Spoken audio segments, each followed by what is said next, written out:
आज की कहानी है एक ऐसे नौकर की जिसका अफेयर एक राजा की पत्नी से हो जाता है। और ये बात जब उस राजा को पता चलता है तो वो अपनी जान बचाने के लिए पहचान छुपाकर एक चर्च में जाकर काम करने लगता है।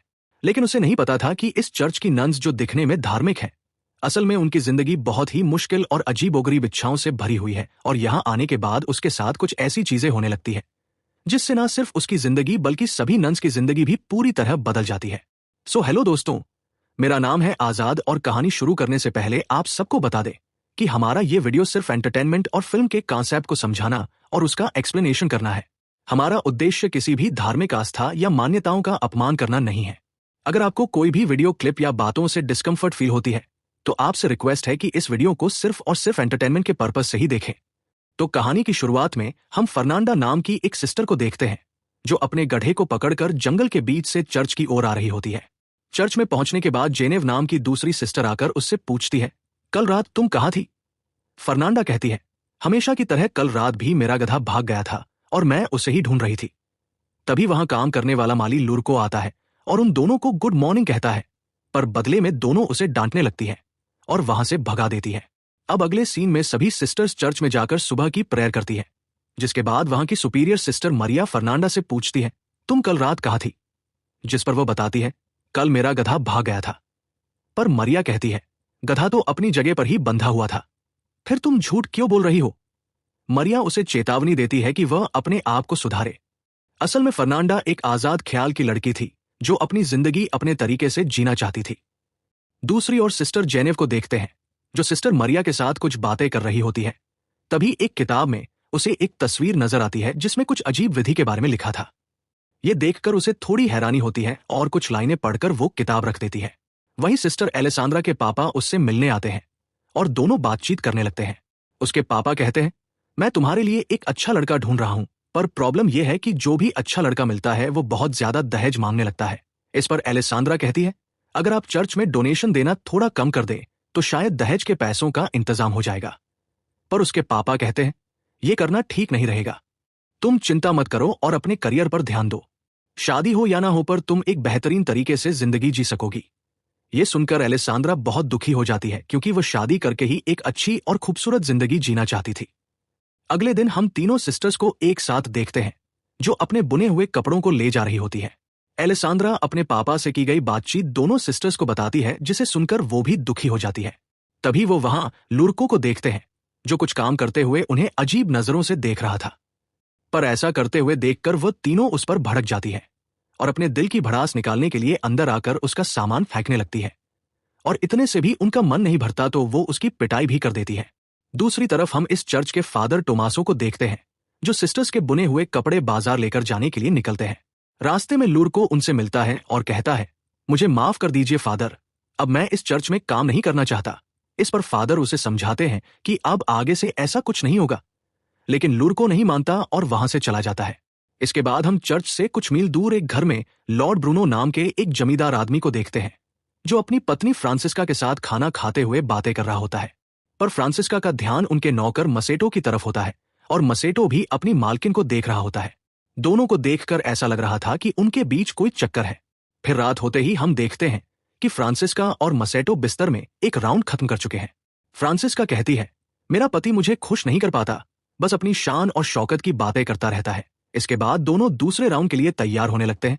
तभी कमरे में ब्रूनो के आने की आवाज सुनकर मसेटो खिड़की से कूदकर भागने की कोशिश करता है, लेकिन ब्रूनो आकर उसको पीछे से देख लेता है और उसका पीछा करते हुए सभी नौकरों के घर में चला जाता है। मगर मसेटो पहले पहुंचकर सोने का नाटक करने लगता है। इसके बाद ब्रूनो सभी नौकरों को चेक करने लगता है कि किसकी हार्ट बीट तेज है, और चेक करते हुए जब मसेटो के पास आता है तो उसे शक हो जाता है कि यही वो नौकर है। पर अंधेरा होने की वजह से वह उसे पहचान नहीं पाता, इसलिए उसके कुछ बाल काट लेता है ताकि सुबह होने पर उसे पता चल जाए कि इस तरह के हिमाकत करने वाला असल में कौन था। पर ब्रूनो के जाते ही मसेटो उठकर अपने सभी साथियों के बाल भी थोड़ा थोड़ा काट देता है। सुबह होते ही ब्रूनो सभी नौकरों को लाइन में खड़ा करता है और एक एक करके चेक करने लगता है, लेकिन सभी के बाल थोड़े थोड़े कटे हुए होते हैं जिससे वह समझ नहीं पाता कि वह आदमी कौन था। फिर भी वह समझ जाता है कि जो भी है वो बहुत होशियार है। फिर सबको धमकी देते हुए कहता है कि मैं जिसे ढूंढ रहा हूं, अगर मैंने उसे पकड़ लिया तो उसका काम तमाम समझो। फिर वह सभी नौकरों के बाल कटवा कर छोटे करवा देता है।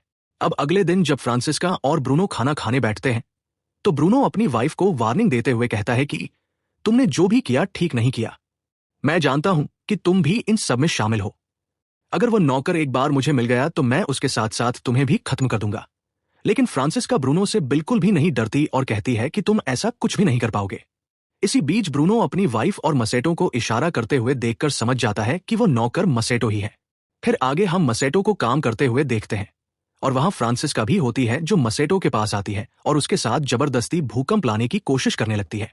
लेकिन इस बार दूर से ब्रूनो उन्हें देख लेता है और गुस्से में आकर अपने आदमियों से कहता है, मसेटो को पकड़ के मेरे पास ले आओ। मसेटो ने भी देख लिया था कि ब्रूनो ने सब कुछ देख लिया है, इसलिए वो अपनी जान बचाने के लिए वहां से भागना शुरू कर देता है और ब्रूनो के आदमी भी उसके पीछे पड़ जाते हैं। लेकिन वो उसे पकड़ नहीं पाते। जंगल से होते हुए भागते भागते बहुत दूर जाने के बाद मसेटो फादर टोमासो को देखता है। फादर ने बाजार जाने के रास्ते में थोड़ा वाइन पी लिया था और नशे की वजह से उनकी गाड़ी उलट गई थी और सारे कपड़े भी नदी में बह रहे थे। मसेटो यह देखकर फादर की मदद करता है और सारे कपड़े फिर से इकट्ठा कर देता है। इससे फादर बहुत खुश होते हैं और जब उन्हें पता चलता है कि मसेटो का कोई घर नहीं है तो वो उसे अपने साथ चर्च में ले आते हैं। फादर उसे कुछ खाने के लिए देते हैं और कहते हैं कि चर्च में तुम्हें गूंगा बहरा बनकर रहना पड़ेगा, नहीं तो चर्च की सिस्टर्स तुम्हें बहुत परेशान करेंगी। अगले दिन सुबह फादर मसेटो को सिस्टर मरिया से मिलवाते हैं और कहते हैं कि मैं एक आदमी को लाया हूं जो हर काम में माहिर है, पर यह गूंगा बहरा है, इसलिए इसे यहां लेकर आया हूं ताकि ये लुड़कों की जगह काम कर सके। ये सुनकर मरिया भी उसे काम पर रख लेती है। अब उसी दिन से मसेटो काम पर लग जाता है, पर सिस्टर एलेसांद्रा और फर्नांडा को नहीं पता था कि मसेटो को काम पर रखा गया है। तो फर्नांडा उसे घुसपैठिया समझकर भागते हुए उसके पास आती है और एक कुल्हाड़ी से डराकर उससे पूछने लगती है कि तुम कौन हो। तभी सिस्टर एलेसांद्रा को लेकर आती है और मरिया आकर उन्हें बताती है कि ये उनका नया माली है जिसका नाम मसेटो है और ये गूंगा बहरा है। फिर मरिया की बात सुनकर फर्नांडा उसे छोड़ देती है। इसके बाद हम सिस्टर मरिया और एलेसांद्रा को देखते हैं, जहां मरिया बताती है कि तुम सिस्टर्स ने मिलकर जो कपड़े बुने थे वो फादर से बाजार जाते समय लुटेरों ने जबरदस्ती छीन लिए। मुझे अफसोस है कि तुम लोगों की मेहनत बेकार चली गई, पर अब से कपड़े बुनने के काम को बढ़ाने के लिए हम कुछ और लोगों को भी ले आएंगे ताकि कम समय में ज्यादा कपड़े बनाए जा सके। इसके बाद एलेसांद्रा को वायो नाम की एक बूढ़ी नन के साथ कपड़े बनाने के काम करते हुए देखते हैं, पर इस दौरान उससे कपड़े बनाने की फ्रेम टूट जाती है तो उसे ठीक करवाने के लिए वो मसेटो के पास जाने लगती है। पर तभी सिस्टर जेनेव एलेसांद्रा को जाते हुए देख लेती है और छिपकर उस पर नजर रखने लगती है। एलेसांद्रा मसेटो से वो फ्रेम ठीक करने के लिए कहती है जिसे मसेटो ठीक करने लगता है। लेकिन एलेसांद्रा यहाँ अपने दिल की भड़ास निकालने लगती है कि वह यहाँ नहीं रहना चाहती और ना ही सिलाई का काम करना चाहती है। वो यहाँ से बाहर निकलकर अपनी जिंदगी को अच्छे से जीना चाहती है, पर यह सुनते हुए भी मसेटो कोई रिएक्शन नहीं देता क्योंकि वह सभी के सामने गूंगा बहरा बना हुआ है। एलेसांद्रा भी ये जानती थी कि मसेटो कुछ नहीं सुन पाएगा और ना ही किसी से कुछ कह पाएगा।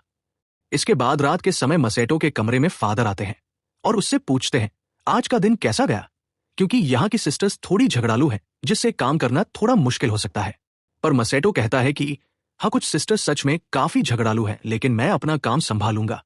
फादर कहते हैं कि चिंता मत करो, वो तुम्हें नुकसान नहीं पहुंचाएंगे, पर कुछ भी हो मुझे बताते रहना और उनके सामने गूंगा बहरा बने रहना जिससे वो तुमसे ज्यादा उलझे नहीं। वहीं फर्नांडा अपने कमरे में कुछ पढ़ रही होती है, तभी उसकी खिड़की में कोई पत्थर फेंकता है तो वो खिड़की खोलकर देखती है कि उसकी बचपन की फ्रेंड मार्ता उससे मिलने आई है। इसके बाद दोनों एलेसांद्रा के कमरे में जाती है और तीनों मिलकर वाइन पीने लगती है। कुछ देर में वहां सिस्टर जेनेव भी आ जाती है और सभी मिलकर मजे करने लगते हैं। फिर ड्रिंक करते हुए वो रोमांटिक बातें भी करने लगती है। मार्ता उन्हें लड़कों के बारे में कई सारी बातें बताने लगती है कि एक जड़ी बूटी है जिसे एक खास तरीके से इस्तेमाल करके लड़कों को अट्रैक्ट किया जा सकता है, और ये सब सुनते हुए बाकी तीनों भी बहुत मजे लेती है। अगले दिन मसेटो जब काम कर रहा होता है तब एलेसांद्रा वहां आती है और मसेटो से कहती है मैंने तुम्हारे लिए ये रुमाल बनाया है। फिर वह रुमाल से मसेटो के पसीने पोंछने लगती है और पास बैठकर उससे बातें करने लगती है। दरअसल पिछली रात मार्ता की रोमांटिक बातों को सुनने के बाद उसके मन में नौटी ख्यालात आ गए थे, इसलिए वह बात करते करते अचानक उसे किस कर लेती है, जिससे मसेटो भी इस चांस को बिना गवाए वहीं पर उसके साथ तूफान और भूकंप के मजे लेने लगता है। लेकिन तभी चर्च की घंटी बजने से मसेटो घबरा जाता है और एलेसांद्रा भी जल्दी से खुद को संभालकर चर्च में प्रे करने चली जाती है। लेकिन प्रे करते समय फर्नांडा एलेसांद्रा के स्कार्फ और नाखून में मिट्टी लगी हुई नोटिस करती है। अगले सीन में जेनेव और फर्नांडा कपड़े धो रही होती है। तभी वहां एलेसांद्रा आती है जो बहुत खुश नजर आ रही थी। वो उनसे कहती है कल रात बहुत मजा आया। फर्नांडा पूछती है तुम यहाँ क्या कर रही हो और तुम्हारे कपड़े इतने गंदे कैसे हो गए, जिस पर वह कहती है कि मैं उस नए माली के साथ उसके कामों में हाथ बटा रही थी जिससे कपड़े गंदे हो गए। ये सुनकर उन दोनों को यकीन नहीं होता क्योंकि एलेसांद्रा कोई भी काम नहीं करती थी। पर फर्नांडा काफी शातिर थी, वह समझ चुकी थी कि एलेसांद्रा जरूर कुछ छिपा रही है। फिर आगे हम फर्नांडा और मार्ता को जंगल में देखते हैं जो उस जड़ी बूटी को खोजती है। फिर वो उस जड़ी बूटी को उबालकर एक लिक्विड तैयार करती है, जिसके बाद मार्ता फर्नांडा की आंखों में उस लिक्विड की 2 बूंद डालती है और फिर उसकी उंगली में कट लगाकर थोड़ा खून लेकर उसके गालों पर लगाती है। लेकिन ये सब जेनेव छिपकर देख रही होती है। इसके बाद फर्नांडा और मार्ता मसेटो के कमरे में जाती है, जहां फर्नांडा उसे चाकू दिखाकर डराती है। फिर दोनों मिलकर मसेटो को अपनी तरफ अट्रैक्ट करने की कोशिश करने लगती है। मसेटो को यह सब अजीब लगता है कि ये उसके साथ क्या कर रही है, पर धीरे धीरे वह भी अपना कंट्रोल खो देता है, जिसके बाद तीनों मिलकर इस तूफान और भूकंप का भरपूर मजा लेते हैं। फिर अपना काम खत्म होने के बाद दोनों घर से बाहर आ जाती है। तभी वहां आकर उन्हें जेनेव मिलती है और पूछती है, तुम दोनों यहां क्या कर रही हो? जिस पर वो उसकी बातों का कुछ खास जवाब नहीं देती और बहाना बनाकर वहां से चली जाती है। लेकिन जेनेव समझ जाती है कि वो उससे कुछ छिपा रही है। अगली सुबह हेड फादर बिशप चर्च घूमने आते हैं, तो फादर टोमासो और मरिया उनका स्वागत करते हैं। दूसरी तरफ मसेटो एलेसांद्रा के कमरे में जाता है और दोनों फिर से एक बार तूफान और भूकंप के मजे लेने लगते हैं। पर इसी बीच सिस्टर वायो कमरे में आ जाती है, जिसे वो पहले नोटिस नहीं कर पाते। लेकिन अचानक मसेटो उसे देखकर बोल पड़ता है, जिससे एलेसांद्रा चौंक जाती है। पर वायो के आ जाने से दोनों घबरा जाते हैं और एलेसांद्रा खुद को ठीक करते हुए वायो की मदद करने लगती है और मसेटो बिस्तर के नीचे छिप जाता है। उनका लक अच्छा था क्योंकि सिस्टर वायो सुन नहीं सकती थी, इसलिए वो उनकी हरकतें नहीं समझ पाती। बाद में मसेटो बिना कोई भी आवाज किए खिड़की से निकल जाता है। अगले दिन जेनेव मसेटो को आराम करते हुए देखती है और उसे अट्रैक्ट करने के लिए वो जड़ी बूटी बनाने लगती है, लेकिन वो इसे आंखों में डालने के बजाय पी लेती है। फिर वह अपने हाथ से खून निकालकर गालों पर लगा लेती है। वहीं अलेसांद्रा मसेटो के कमरे में आती है और उससे पूछती है कि उसने झूठ क्यों बोला कि वो गूंगा है। इतने में जेनेव के आने की आवाज सुनकर एलेसांद्रा एक कोने में जाकर छिप जाती है और मसेटो सोने का नाटक करने लगता है। जेनेव जड़ी बूटी के नशे में मसेटो के पास आकर चिपकने लगती है और अजीब अजीब हरकतें करने लगती है। लेकिन फर्नांडा के आने की आवाज सुनकर वो भी जाकर छिप जाती है, जहां पहले से एलेसांद्रा थी, और एक दूसरे को देखकर दोनों चौंक जाते हैं। इसके बाद फर्नांडा कमरे में आती है और चाकू से डराकर मसेटो के हाथ बांधकर उसकी आंखों पर पट्टी लगा देती है और फिर उसे डरा धमकाकर जंगल की तरफ ले जाने लगती है। पर एलेसांद्रा और जेनेव छिपकर उसका पीछा करती है। फिर जब वह जंगल के बीच पहुंचते हैं, तब तक रात हो चुकी थी। वो देखते हैं जंगल के बीचों बीच आग जली हुई है और वहां कई सारी लड़कियां बिना कपड़ों के नाच रही हैं और पास में उन्होंने मसेटो को भी बांध के रखा हुआ था। एलेसांद्रा कहती है कि ये लोग क्या कर रहे हैं? जेनेव कहती है, मैंने इस तरह के विधि के बारे में एक बार पढ़ा था जिसमें इंसानों की बलि देकर कुछ लड़कियां चुड़ैल की शक्ति हासिल करती हैं, और यहाँ पर हमें पता चलता है कि फर्नांडा रोज गधे के बहाने ये सब करने आती थी और अब मार्ता भी इसमें शामिल हो चुकी है। मार्ता और फर्नांडा मसेटो को बलि देने ही वाली होती है। तभी मसेटो डर के मारे बोल पड़ता है कि मुझे छोड़ दो। ये सुनकर उन्हें भी पता चल जाता है कि मसेटो गूंगा बहरा नहीं है।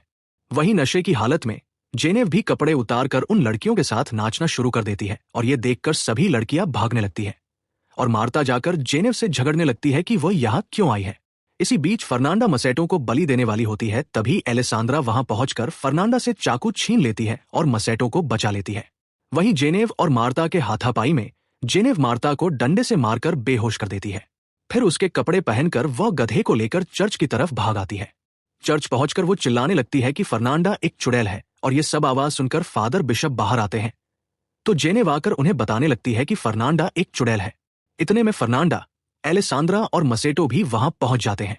एलेसांद्रा फादर से कहती है, ये झूठ बोल रही है और आज इसने वो जड़ी बूटी ली और नशे की हालत में बकवास कर रही है। पर जेनेव कहती है, नहीं, मैं झूठ नहीं बोल रही हूं, ये सब एक साथ मिले हुए हैं और ये दोनों इस माली के साथ इंटीमेट भी हो चुकी है। ये सुनकर फादर बिशप मरिया को बुलाकर बाहर लाते हैं और पूछते हैं कि ये सब क्या हो रहा है। तभी फादर टोमासो भी मरिया के कमरे से बाहर आते हैं, जिसे देखकर सभी लोग हैरान रह जाते हैं और फादर बिशप भी समझ जाते हैं कि इस चर्च में अब तक क्या चल रहा था। इसके बाद अगले दिन फादर बिशप एक एक करके सभी को सजा सुनाते हैं और गॉड से माफी मांगने के लिए कहते हैं। फादर टोमासो को सबसे बड़ी सजा मिलती है क्योंकि उन्होंने फादर होने का गलत फायदा उठाया था। उन्हें सजा के तौर पर एक ऐसे आश्रम में भेज दिया जाता है जहां सिर्फ मर्द रहते हैं, और मसेटो को फिर से लॉर्ड ब्रूनो के हवाले कर दिया जाता है, जहां लॉर्ड के सिपाही उसे बंदी बना लेते हैं। इसके बाद हम तीनों सिस्टर्स को देखते हैं जो एक दूसरे से माफी मांगती है। सिस्टर जेनेव भी फर्नांडा से कहती है, मुझे माफ कर देना। फिर तीनों मसेटो के बारे में सोचने लगती हैं कि शायद लॉर्ड ब्रूनो उसे मार डालेगा, इसलिए वो उसे बचाने का एक प्लान बनाती है।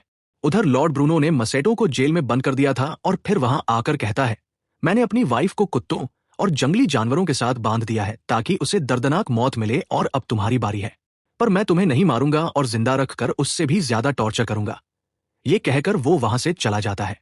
इसके बाद मसेटो उन सिपाहियों से रिक्वेस्ट करने लगता है कि वो उसे आजाद कर दे, लेकिन वो मना कर देते हैं और उल्टा उसका मजाक उड़ाने लगते हैं। फिर कुछ देर बाद एक कछुए पर जलती हुई मोमबत्ती देखकर सिपाही उसके पीछे पीछे चले जाते हैं। असल में उस कछुए को सिस्टर्स ने छोड़ा था और उनके जाते ही तीनों सिस्टर्स आकर मसेटो को बाहर निकाल लेती है और उसकी जगह एक पुतला रखकर मसेटो को सिस्टर्स के कपड़े पहना देती है। फिर उसे लेकर जंगल की तरफ भागने लगती है। वहीं मरिया को देखते हैं, जो गधे को साथ लेकर टोमासो से मिलने आती है और दोनों बहुत खुश होते हैं क्योंकि उनके बीच प्यार हो गया था और वो एक दूसरे से दूर नहीं रह पा रहे थे। इतने में वो कुछ आवाजें सुनकर वो छुप जाते हैं और तभी फर्नांडा अपने गधे को वहां देखती है कि ये गधा यहां कैसे आया, लेकिन जेनेव उसे वहां से ले जाती है। फिर उनके जाने के बाद मरिया और टोमासो बाहर आते हैं और वो समझ चुके थे कि उन तीनों सिस्टर्स ने मसेटो को छुड़वा लिया है, पर उनकी शरारत देखकर वो एक दूसरे को देखकर मुस्कुराते हैं और दोनों एक साथ वहां से जाने लगते हैं और इसी के साथ कहानी यहीं पर खत्म हो जाती है।